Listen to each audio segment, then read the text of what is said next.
स्वागत है फ्रेंड्स आपका हमारे चैनल यूट्यूब चैनल पे एसबीसी कोचिंग क्लासेस पे। आज हम डिस्कस करेंगे मल्टीपल फिजन इन अमीबा। क्या आपने कभी सोचा है कि एक अमीबा एक साथ कई अमीबा में कैसे बदल सकता है? अगर हम बात करें अमीबा की तो प्रतिकूल स्थिति में भी ये क्या करता है, खुद को बचा लेता है और अपनी संख्या को बढ़ाता है। अगर हम बात करें अमीबा की तो ये क्या है, एक कोशिकीय जीव है, यूनिसेलुलर है। सामान्य हालत में भी इसमें द्विविभाजन क्रिया होती है, यानी ये खुद को दो हिस्सों में बांट लेता है। लेकिन जब हालात बन जाते हैं कठिन, जैसे भोजन की कमी हो गई या फिर तापमान में बहुत ज़्यादा हो गया, सूखा बहुत ज़्यादा पड़ गया, तब अमीबा अपना क्या करते हैं, एक खास तरीका अपनाते हैं जिसको हम कहते हैं मल्टीपल फिजन। अगर हम बात करें तो अमीबा क्या है, अमीबा में जो विभाजन है, एक अमीबा से ये बहुत से अमीबा में क्या करते हैं, विभाजित हो जाते हैं। और यही क्रिया, विभाजन की यही क्रिया क्या कहलाती है, मल्टीपल फिजन कहलाती है।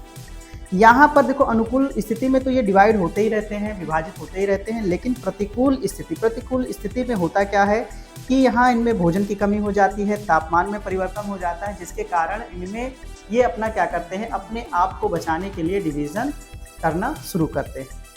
अगर हम बात करें तो ये सबसे पहले क्या करते हैं, सिस्ट का निर्माण करते हैं। क्या करते हैं, सिस्ट का निर्माण करते हैं।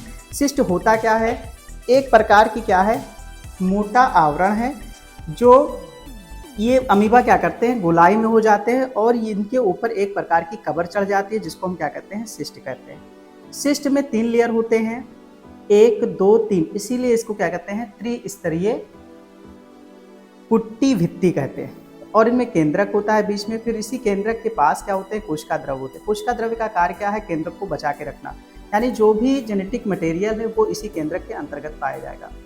अब ये सिस्ट जो है क्या होगा, लेयर जो है धीरे धीरे एक लेयर क्या होगी, डिजॉल्व हो जाएगी, गायब हो जाएगी, और इसके अंदर जो न्यूक्लियस है, कई सारे डॉटर न्यूक्लियाई का निर्माण हो जाएगा।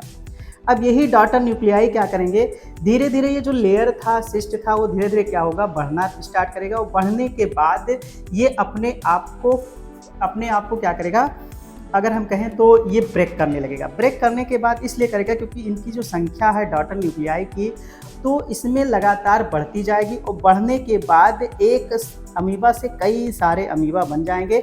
लेकिन ये जो बनना है, इसको हम क्या कहते हैं, एम्बुली फॉर्मेशन कहते हैं। और इस प्रकार से कई सारे अमीबा का बनना एम्बुली कहा जाता है।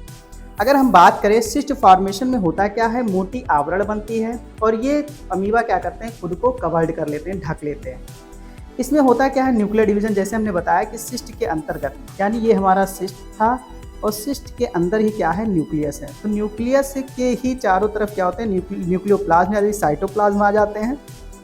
और साइटोप्लाज्म में जो न्यूक्लियस था, ये कई बार अपने न्यूक्लियर को या न्यूक्लियस को डिवाइड करते हैं, और डिवाइड करने के बाद ये कई सारे अमीबा में कन्वर्ट हो जाते हैं, और अंत में हमारा क्या बन जाता है, बहुत सारे अमीबा का निर्माण हो जाता है। तो ये हमारा टॉपिक किसका था, एसेक्सुअल रिप्रोडक्शन था। और ये छोटा वीडियो इसलिए बना रहे हैं ताकि आप लोग एक एक टॉपिक को धीरे धीरे पढ़ते रहें और लगातार चैनल से बने रहें। अगर आपको ये टॉपिक अच्छा लगा तो चैनल को लाइक करें, सब्सक्राइब करें और शेयर करें, और अपने दोस्तों के बीच में भेजें। ये जो क्वेश्चन है एनसीईआरटी से रिलेटेड है और ये क्लास 12th का है। और भी ये कई कंपटीशन एग्जाम में भी पूछा जाता है, इसको आप जो है तैयार करे रहेंगे तो अच्छा रहेगा। धन्यवाद।